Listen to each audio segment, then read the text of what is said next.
अध्ययनरत नर्सिंग छात्री सुमित्रा नूतन उद्भावन पारालिसिस एवं शय्याशायी रोगी टॉयलेट बेड्र मॉडल निर्माण कर चर्चा निरीक्षण पर कोलकाता डाक्तरी दल प्रशंसा।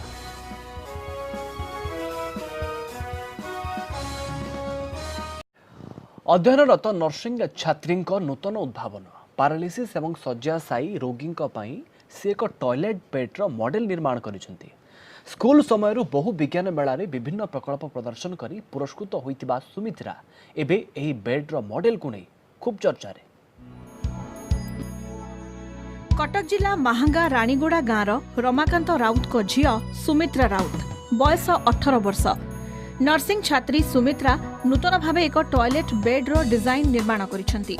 बेड्रे fan, light, calling bell, basin point, नित्य व्यवहार्य सामग्री, मेडिसिन रखिबा पई bed side locker, commode toilet आदि व्यवस्था करा जायछि। रक्त संचालन पई बेड्र 2 कड़े घूर्णन जंत्र सह चलप्रचल पई चक्का मध्य खंजा जायछि। 10-15 हजार भितर बेड पूरा टोटाली तैयारी हो आउ ए बेड टी आमर माने सेपरेट वार्ड करके जदि हॉस्पिटल सेपरेट वार्ड करा जिवो माने वन साइड पैरालिसिस पेशेंट आउ ऑर्थोपेडिक रो जदि पेशेंट बहुत ही मासे दिमास पड़िक रहउचंती से मानेकर बेड साइड सोर जो बेड सोर सब होउची ये करजे माने से माने मूवमेंट हेले से बेड सोर होई परिबनी आउ एटा में घरे भी निजे तैयारी करके घरे भी माने पेशेंट को जोगे परिया जो माने घर को हमें छाड़ दोछु ये करछु। सियर ए सफलता में बहुत खुशी पैरालिसिस पेशेंट पे टॉयलेट बेड पे आओ ए डॉक्टर टीम ये बेड शुणी की बहुत खुशी होती जहाँकि सिलेक्शन कर गोटाई पहाच चढ़ार अच्छी जदि आमर सफलता आसी जाए ताले भारत सारा जो माने पेशेंट अच्छा ये टाइप पेशेंट भाई उपकृत हे। एही बेड निर्माण हेले शय्याशायी रोगी को बेस सुविधा हेबो बोली कोलकाता एक डाक्तरी दल निरीक्षण परे कहिसंती। बेडटी 12 ରୁ 15 हजार टंका व्यय निर्माण होई पारिबो।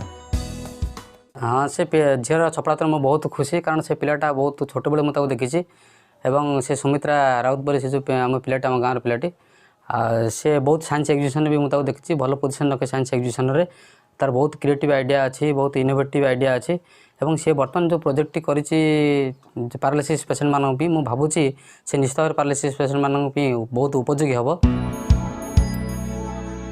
एही टॉयलेट बेड निर्माण हेले बहु रोगी अन्य उपरे निर्भर न करी निज कार्य निजे करि परिबे। एभଳି एक नूतन उद्भावन को नहीं सुमित्रा एबे चर्चा रे।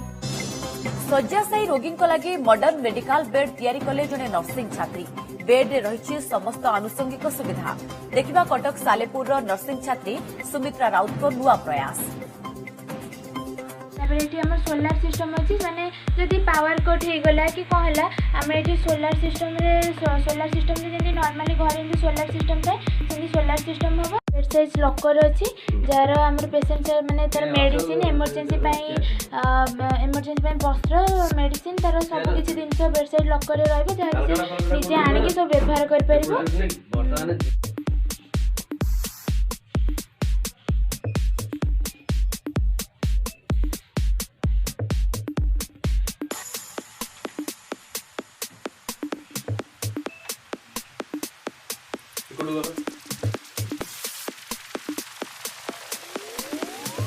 बेडटा हूँ पैरालिसिस पेशेंट टॉयलेट बेड आम बेड रे माने फैन अच्छी बॉल अच्छी इमरजेंसी कॉलिंग बेल आउ बेसिन अच्छी फ्रेश होगापाई आउ ये टॉयलेट सिस्टम अच्छी बेड रे आउ आम बेडटा को एमती सिंपल पेशेंट आमर रेस्ट नहीं पार आउ यही सिस्टम आमर पेशेंट आमर बसी पार कंफर्टेबली से रेस्ट नहीं पार बसी पार यही सिस्टम यही पोजिशन नहीं कि आमर ये कंफर्ट लैट्रिन सिस्टम अच्छी जहाँफल से बेड रे थाई आमर से लैट्रिन जापर आउ ये पानी टांकी अच्छी पल्स माइले आमर पानी टांकी क्लीयर हम से आउ ये एक्सरसाइज करने आमर एक्सरसाइज करने दुटा रूल अच्छी जोटा बुलेला तार ब्लड सर्कुलेशन हम। ये आमर फैन सिस्टम आउ light system calling bell system अच्छी। रमाकांत राउत को झियो सुमित्रा राउत बयस 18 वर्ष। नर्सिंग छात्री सुमित्रा नूतन भावे एक टॉयलेट बेड्र डिजाइन निर्माण करिसेंती। बेड रे fan, light, calling bell, basin point, नित्य व्यवहार्य सामग्री, मेडिसिन रखिबा पई bed side locker, commode toilet आदि व्यवस्था करा जायछि। रक्त संचालन पई बेड्र 2 कड़े घूर्णन जंत्र सह चलप्रचल पई चका मध्य खंजा जायछि।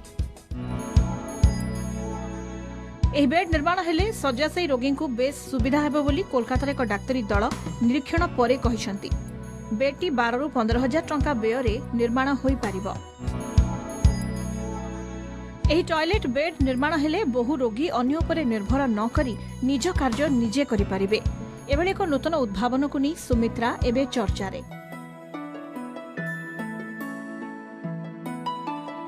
शय्याशायी रोगी लगी मॉडर्न मेडिकल बेड रोगी प्रस्तुत होइछि ए अत्याधुनिक मॉडल बेड। एथिरे रहिछि अनेक सुविधा, शौच व्यवस्था सह हाथ धोइबा लगी बेसिन, सामग्री रखिबाकू अत्याधुनिक थाक और व्यायाम सुविधा मध्य रहिछि। सोइबा और बसिबा पई मध्य व्यवस्था रहिछि। यह सब बेड रे रोगी लगी फैन, लाइट और साइरन स्विच मध्य अछि। महांगा ब्लॉक रानीगुड़ार सुमित्रा राउत एही मॉडर्न बेड रो मॉडल प्रस्तुत करछथि। राजधानी एक घरोई नर्सिंग कॉलेज रो द्वितीय वर्ष छात्री सुमित्रा पाठपढ़ा सह प्रशिक्षण समय पक्षाघात और अस्थिशल्य रोगी संस्पर्श में आसी सेमानक समस्या और कष्ट को निजे देखा सह अनुभव करते। यापर रोगी कष्ट लाघव पर किसी नुआ करने को प्रयास करी एही मॉडर्न मेडिकल बेड रो मॉडल प्रस्तुत करछंती। एमती ऑर्थोपेडिक सर्जरी न्यूरो सर्जरी जो मैंने पेसेंट मैंने अन्य उपर बहुत डिपेंड करन से मुझे चिंताधारा करी मुझे बेड तैयारी करछि। बेड रो तार वस्त्र रहइबो, फैन, लाइट, इमरजेंसी पई कॉलिंग सिस्टम अछि।